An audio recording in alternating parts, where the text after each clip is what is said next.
comment préparer nos aliments. Quand vous êtes en train de cuisiner, quand vous touchez les aliments, quand vous vous mettez en situation de préparer un repas, il n'est pas question en fait d'être dans des vibrations et dans des énergies négatives. Pourquoi? Parce que ça c'est récent dans la nourriture. Même si votre recette est extraordinaire, elle n'aura pas le même goût que quand vous mettez de l'amour, quand vous mettez des bonnes intentions.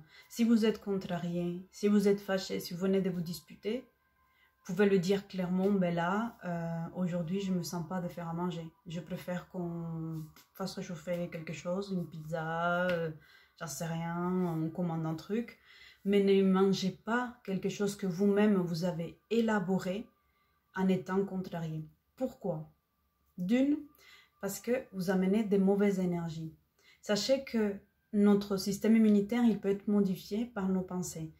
Quand vous êtes dans des pensées positives, vous dégagez des choses positives. Donc, ça va se ressentir quand vous touchez les aliments. Quand vous exposez les aliments à des musiques positives, à des choses joyeuses, à des choses gaies, les aliments ils vont être mieux conservés. Alors que si vous les mettez dans un endroit où il y a tout le temps de la dispute, où il y a tout le temps des engueulades, où on utilise toujours des gros mots, où il y a beaucoup de non-dits, qu'on est comme ça, on ne dit pas mais on le pense bien fort, etc. Mais les aliments, ils vont s'imprégner de ça et vous allez voir qu'ils vont pourrir et s'abîmer beaucoup plus vite. Donc, le conseil, en fait, c'est quand vous préparez les aliments, en tout cas, c'est ce que moi j'ai fait, et pour moi, c'est clair dans ma tête que je préfère ne pas manger plutôt que de faire un truc à contre-cœur. Pour moi, par exemple, je mets de la musique. Je mets une musique que j'aime et ça m'apaise, ça me détend. Et même si j'étais contrariée, tout de suite après, mon état il change. Parce que je chante, parce que la musique elle a un rythme. Et que du coup, mon mental il passe à autre chose. Et il oublie mais il fait abstraction à ça. Il se dit, je ne veux pas me polluer avec des pensées négatives. Donc, vous pouvez utiliser la musique, vous pouvez prendre une douche, vous pouvez faire un bain, vous pouvez déjà vous détendre vous avant de toucher les aliments. Ou quand vous êtes en train de cuisiner, vous pouvez dire mais je mets les bonnes intentions dans cette préparation pour que ces aliments ils soient sains pour moi et pour toutes les personnes qui vont déguster, quoi.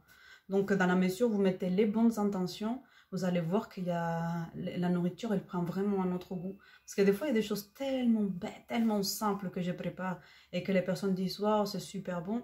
Mais ce n'est pas ce qu'il y a en fait dans l'assiette, c'est vraiment l'intention que vous mettez. Donc pensez toujours à quand vous faites quelque chose, à mettre une intention. Parce que ça change vraiment tout. Ça change tout et ça c'est récent.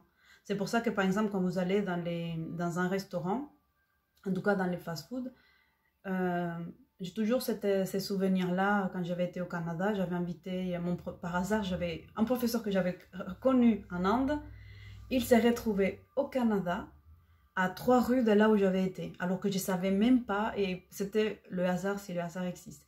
Et je lui dis, ah mais voilà, je voudrais t'inviter au resto, comme ça on discutera, j'étais trop contente et tout. Et il m'a dit, non, je ne mange pas dans les restos, je préfère t'inviter. Donc ouais, il est venu, après je suis allée, bon bref. Et je lui dis, mais pourquoi tu ne manges pas dans les restos? Et il m'a dit, non, tu ne te rends pas compte comment les gens préparent la nourriture. Je lui dis, il la prépare, hein. Et oui, ils font ça que pour l'argent. Donc, ils sont des fois contrariés, ils font cuire les trucs comme ça, hein, et on ne sait pas trop ce que les gens ont vécu, et tu le ressens dans la nourriture. Je me dis, ouais, mais le mec, il est vraiment perché, quoi.